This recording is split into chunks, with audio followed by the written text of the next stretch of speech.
Boom! What's going on, everyone? I'm Logan, the 64th Gear Jammer Skeele, and I talk diecast and resin models. So, subscribe and ring the bell so you don't miss a single episode.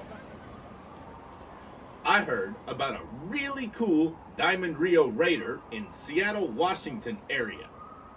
Unfortunately, I couldn't find it when I got out here. But I was able to find one of the original buildings owned by the company that first bought this fancy Raider. It is a big red barn that was abandoned after World War II and has since been turned into the Museum of Flight. So I'm going to check it out, and then today I'm going to review a Diamond Reo Raider from Neo Scale Models. I've talked about 3 other Raiders from Neo and a few Diamond Tees Neo made. If you missed those videos, see them after this video with the link to the playlist down below. For those of you that know the 1970s big rigs, you know that the Diamond Reo was the Cadillac of the semi-trucks, and the Raider was the top of the line Diamond Reo offered. So, we're talking about one of the best trucks you could buy in the 1970s. With that said, I found some info on a specific Diamond Reo Raider, which is kind of weird. This particular Diamond Reo Raider was originally bought in 1975 by Boeing Aircraft Manufacturing.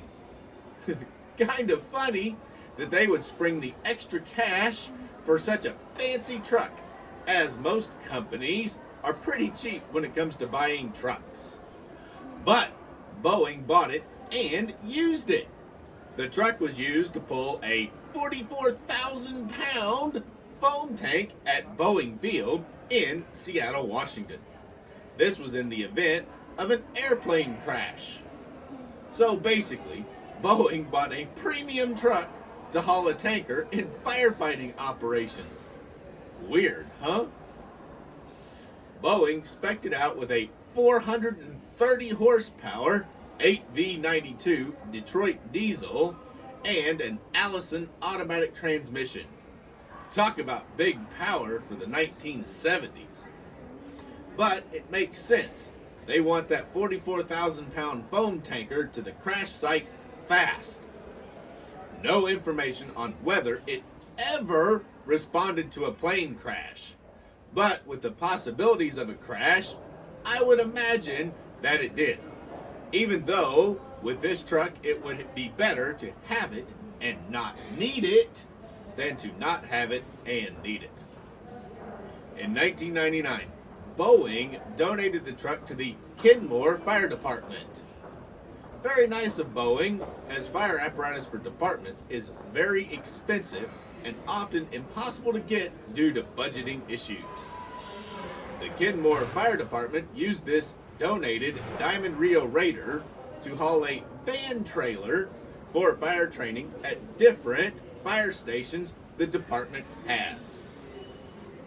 In 2009, the truck only had 51,000 original miles, which is amazing for a 1975 semi-tractor.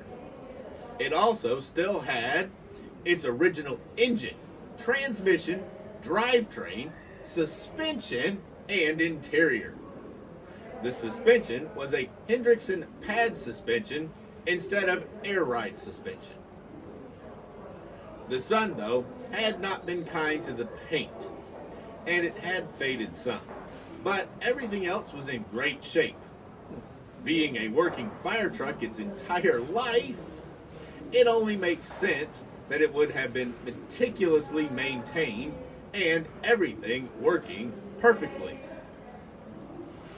There was one rumor that most of the 51,000 miles on the truck were taking the truck to get its regular service. Fire departments are well known to take extremely good care of their trucks and equipment.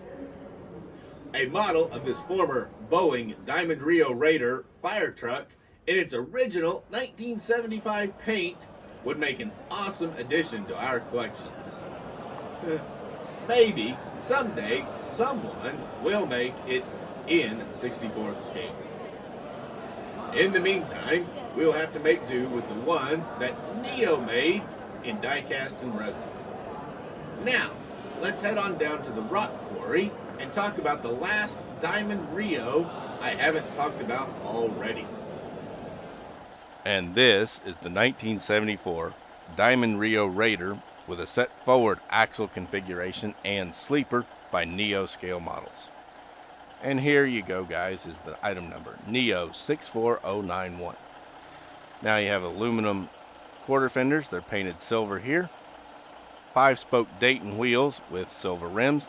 The spokes are painted in the metallic red of the cab. Front has 10-hole aluminum wheels. Then you can see a little mud flap hanging off of the back of the front fender. There's a toolbox there that's painted metallic red. Fuel tank, which is silver, and it has diamond tread steps onto it and a fuel filler cap. There is the wire loops type step so that you can get up into the sleeper easy. Now the muffler is resin, as is the rest of the exhaust, but the tail pipe that goes into the muffler is a stainless steel piece of tubing. That way it is actually hollow. They push it in there when the resin is drying, and it just mounts in place. Put 45 miters on these exhausts. The heat shield detail is just a decal that has a bunch of black dots on it. You can see the hinge molded onto the front of the door. Right here, there's a mirror, a spotlight there, your oil filter, door handle, and it has a door grab bar. Those are resin pieces. Up onto the fender, it has a box style turn signal, and then behind it you can see it has Diamond Reo and Raider there. It has a big gray stripe that goes around and up, and then that stripe will continue across the back of the sleeper. Gold pinstripe and black pinstripe on both sides of that gray stripe, and the metallic red around it. Really, really nice. The side windows are vacuum formed glass, and they have a little piece of photo etched trim around the front window, which would have been the wind wing window, and then black gasket paint around the rest of the window. Utah license plate. Now there is no name on the door, so this could be anybody or just a farmer. There are individual jewel style driving lights mounted down in here in the straight bumper. Oh, it's tapered on the ends. The bumper is painted silver. This trim around the grill is painted silver. Now the bars in the grill, those are photo etched pieces, and then you see the red diamonds that go right up the center. Really cool grill that Diamond Reo had. It also has the Diamond Reo logo on the grab bar where you reach up, grab it to pull open the hood. The hood doesn't open on this truck, but I'm not going to complain. The box style turn signals are clear resin that was painted in orange to make it look like they are lenses, and then they're applied to the fenders. Both sides on the headlight pods are individual dual style twin headlights, 2 on each side. There's also individual dual style headlights in each of the spotlights. Front windshield is vacuum formed, so it's a little soft. The black is painted around it, so it looks like it has a black gasket, and then it has a silver bar in the center, so that it looks like it is a 2-piece window, because these had 2-piece windows. Interior, nothing in the sleeper, but in the cab, it has 2 seats, dashboard, steering wheel, and it has a gear shift in there. Then you can also see right there the vents for the defrost on the dashboard. Really cool. One of the most fragile parts about these is the windshield wipers, where they used photo etched metal. It's the right scale, looks great, but it is very, very fragile. I wish they'd used hard plastic. That would have been better. These are easy to flick off, hard to put back on, and easy to lose. Diamond Reo logo, Raider written there. It has the box there, and then you can see the fenders with the little mud flap on the back of the fenders. Toolbox, fuel tank, hinge on the door. It's a piano style hinge. grab bar, door handle, mirror, spotlight, and then another grab bar on the sleeper, and then the loop step on the sleeper. All resin parts. Another resin part here, it's painted silver, is this air intake. Now they used a square box style. You got your 5-spoke Daytons and your 10-hole Buds aluminums on the front. Really common in the 70s to have Daytons on the rear and aluminums on the front. The Daytons are heavier, so they give you a little better traction. On the back of this truck, it has a Utah license plate, and the brake lights are not individual dual style. 2 mud flaps, they are resin pieces, and then the brackets. Tipped up, there's the 5th wheel, and it pivots. Plus, it is good enough to hitch up to any of the DCP or top shelf or first gear replicas trailers. Vintage tread pattern on the duals here. Up top, you can see the visor there that's painted silver. The 2 air horns, they're also painted silver, and the 5 bullet style roof lights painted silver with little orange tips to look like amber lenses. Back of the sleeper, you can see how the striping goes all the way around the sleeper, and then you can see electric and air lines. Front spring suspension, bottom of the engine and transmission detail, drive shafts from the transmission to the front differential, and drive shaft to the second differential, torsion bar rear suspension, vintage tread pattern on there, and then it says 164 Diamond Reo Raider 1974 on the one frame rail and Neo scale models on the other. Also in the front axle, it actually has made in China cast into the axle. There's a tie rod, but there is no steering. You can see the tail pipes or the exhaust pipes going under the sleeper there as well.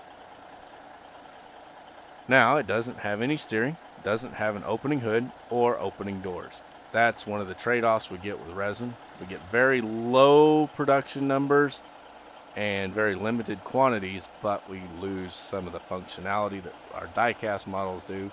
But our die-cast models need more production numbers to make money, so these more obscure trucks would never get made that way. And since this is an owner-operator with a sleeper, I think hooking it up to a livestock trailer would be cool. I've got this top shelf replica's 40-foot vintage livestock trailer here, and I've got it hooked up. It'd be pretty common on the farm to have a Diamond Reo pulling the livestock trailer, so there we go. These are in 1/64 scale. The livestock trailer is stamped steel and die cast, whereas the tractor over there, the Diamond Reo, is a resin cab, resin sleeper on a die cast frame. And that's the top shelf replica's vintage 40-foot Wilson livestock trailer hitched up to the Neo scale models 1974 Diamond Reo Raider with a sleeper. It's in metallic red. They're all in 1/64 scale and would look great sitting on your layout. What did you think of the Neo scale models 1/64 scale 1974 Diamond Reo? Let me know down in the comments. Unfortunately, the 2 Diamond Reo Raiders with sleepers are no longer available. However, the 2 Diamond Reo day cabs are still available in very limited quantities on my website with the links down below. Also, don't look for another production run of any of the Neo 64 scale trucks as Neo has gone out of business. So, what trucks left in dealers' hands are all that is left to get. It's such a shame, as they made such great vintage semi-truck cabs to put on our layouts or shelves. Vintage trucks make such great pieces to set up either a vintage truck show diorama or to have as a toy at the farmyard or trucking company yard. Perfect to enhance any layout. Again, if you missed my other Diamond Reo and Diamond T videos, check out the playlist after this video ends. Coming soon, guys, will be a video on an unusual piece from American Heritage Models that has a TV show tie-in. So make sure you go on and subscribe and ring the bell so that you don't miss it. Thanks for watching, everyone. Please smash that like button and share this video with your followers. I'm Logan, the 64th Gear Jammer Skeele, and I'll be back soon with some new content and another episode of Toy Talk.